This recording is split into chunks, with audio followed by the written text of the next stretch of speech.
Hey guys, and thanks for tuning in to Long Island Wargaming's All Things Skaven, a series where myself, Nick, will go through all of our different Skaven units, magic items, spells, and much, much more. So thanks for tuning in, and this video is on Clanrats. Clanrats are a core choice for the Skaven army, and they are a must-take. Just about every army I play against, I will bring Clanrats. They aren't super fighty or excellent in combat, but they're there to shuttle your heroes into combat, to get some weapons teams onto the field, and to protect those weapons teams with their radius ward save for the weapons team. And they're just cheap. They're cheap, which is why it's so great to get so many of them. And there's two different ways you can equip them, and I will go through both. So right off the bat, Clanrat is 4 points, and that 4 points is giving you movement 5, weapon skill 3, strength 3, toughness 3, initiative 4, which isn't bad for infantry, 1 attack with leadership 5. Now leadership 5 you take with a grain of salt because they do have strength and numbers, so as long as they get a rank bonus of plus whatever, so plus 3, hopefully you have lots of ranks of them, especially if they're only 4 points each, they can have leadership 8. Now, also with the leadership, have a hero in the unit or a lord nearby, because these cheap costing units can have leadership 10. If you've got a Gracier or a General with leadership 7 and then a plus 3 rank bonus with a cheap BSB nearby, leadership 10 with reroll on stubborn as long as you outrank your enemy, which hopefully is all the time. So let's talk a little bit about the way you can equip them. You can give them spears or shields or both.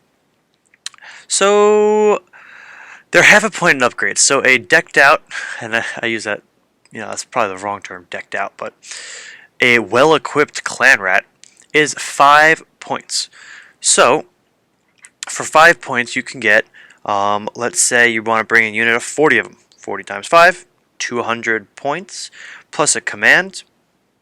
You're looking at 220 for 40, and now if you're going horde formation, that's fine. I don't recommend it because their damage output isn't what they're there for. They're there for survivability, so I recommend them in rank and file.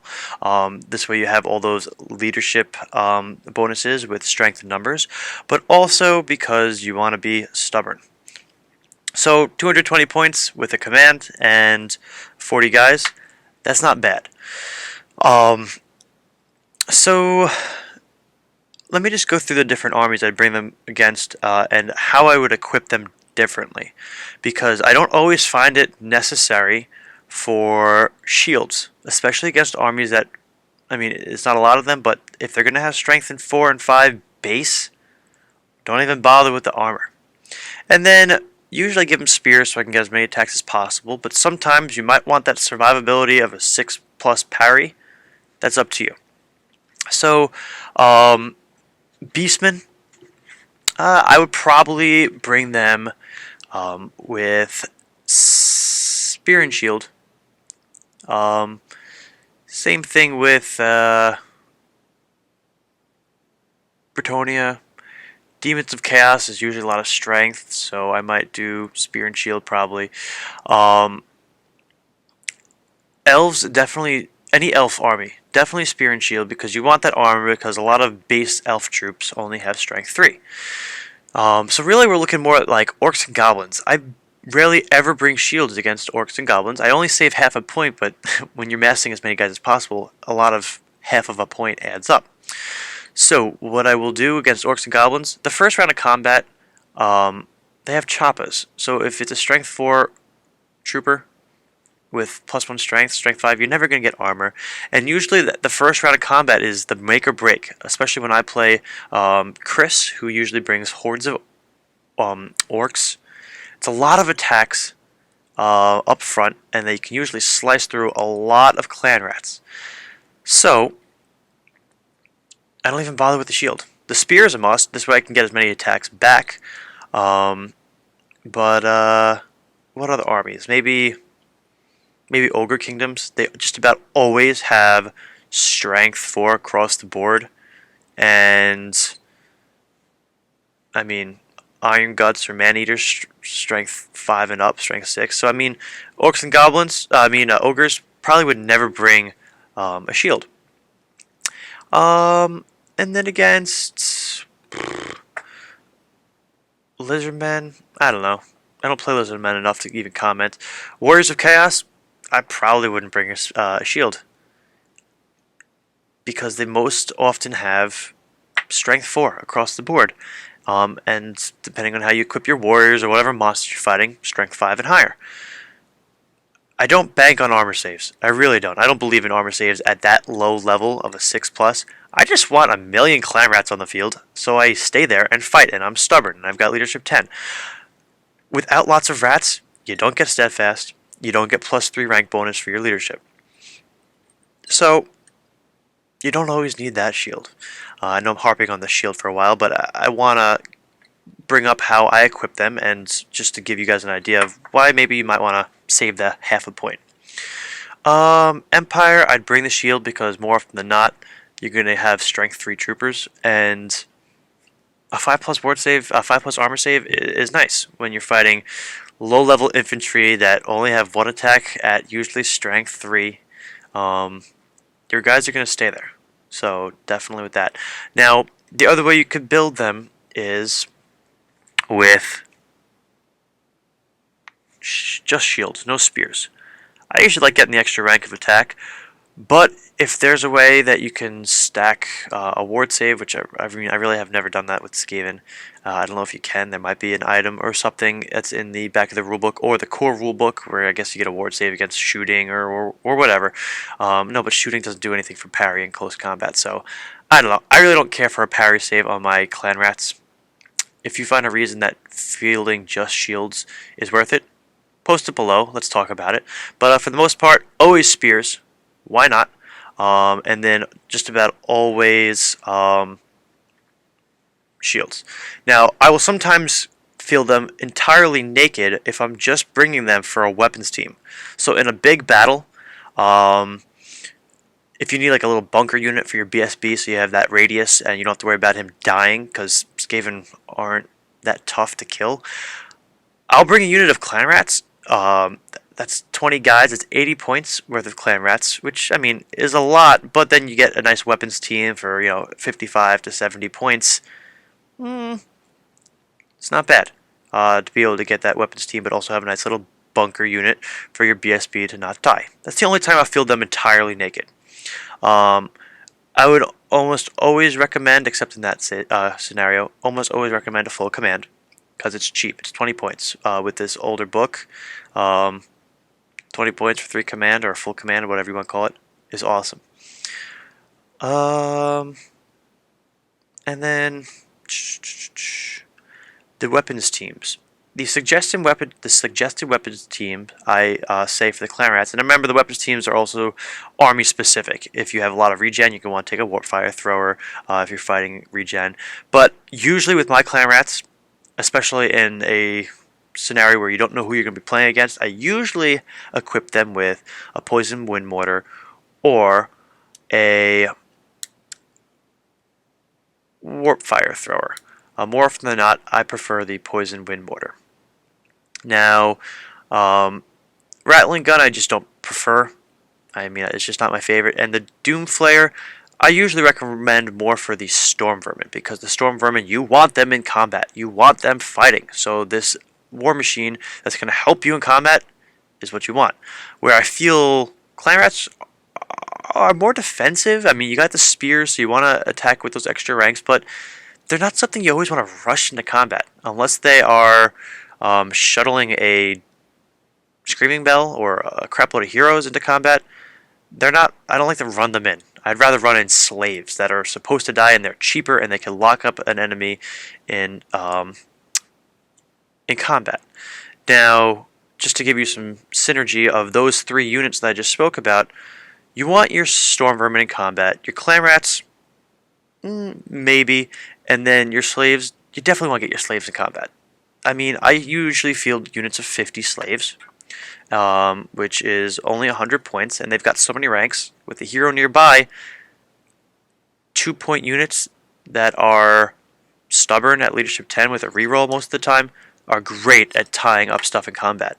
So use your Clanrats to then flank or get behind or just be in a position where it's advantageous for them to enter combat after some of your cheaper, crappier Skaven get into combat. Which is funny because you'd think Clanrats are cheap and crappy. But they're like the middle of the core choices for your core Skaven infantry. So Clanrats, I'm going to say, are a must for just about every army. I usually will put a Screaming Bell in them periodically if I'm bringing a Grey Seer. And I will bring a shitload of them. A shitload. I mean, I feel like the biggest unit of Skaven Clanrats I fielded was 70, maybe 70 with the Screaming Bell, just because you need a lot of them because they're easy to kill. Usually if they're going to bring that many, I will have a hero in there with Skaven Brew because you want all those guys in. And with the Screaming Bell, I think it's a roll of a 13 on the magic phase. If you get that 13, then that means every model in combat gets to attack.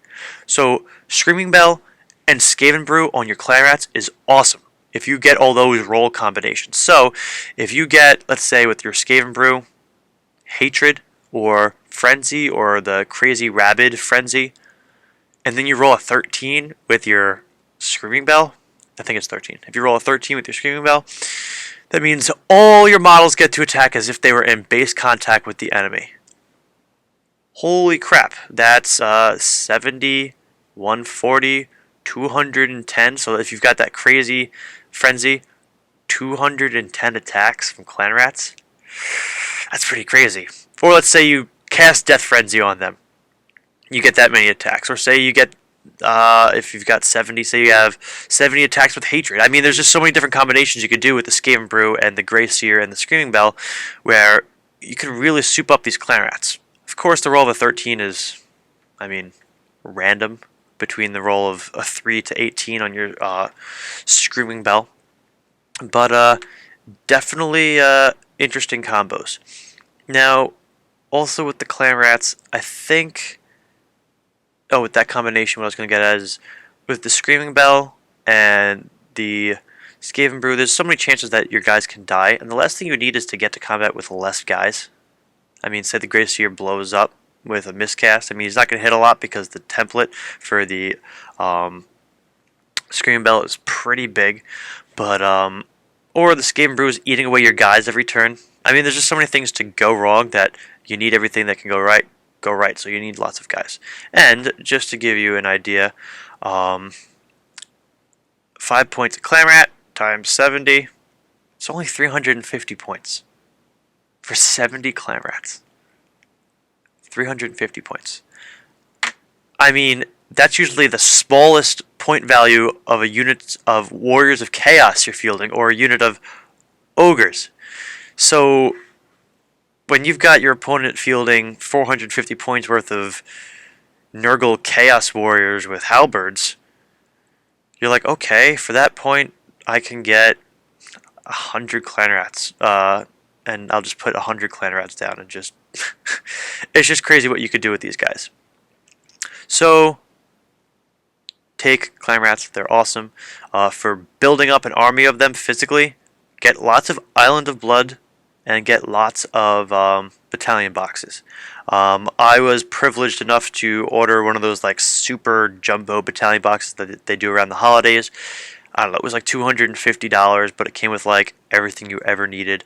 And I've got so many Clanrats, and that's probably because I've bought that jumbo battalion box, 2 regular battalion boxes, and like 3 Island of Blood boxes. So I've just buy them in bulk. Do not buy them in the box ever. Ever. Do not buy them that, whatever it is, $35, $40 for 20 of them. Don't do it. So that is my take on Clanrats. They are a must. Field them. They're awesome. They suck in combat, but you know, maybe you could buff them a little bit with some magic, give them some poison attacks or something. But like I said, they're really there to get your heroes into combat, which are cheap, and you can get a lot of them. You can put 2 chieftains in there, and a weapons team. You can get like 2 chieftains and a weapons team, and like a unit of 30 Clanrats for the same price as 1 unit of Chaos Warriors. And the heroes are usually pretty decent. They've got a high enough initiative where they'll strike before that unit of Chaos Warriors or Elves. Well, actually, I wouldn't say Elves. I mean, initiative 6, I think the Chieftain is, or 7 for the Lord. But, yep, Clanrats. Go Clanrats. Clanrats are awesome. Thanks, guys. If there's anything missed or additional comments, list them below. Like, subscribe, comment, and tune in for other videos from All Things Skaven. Thanks.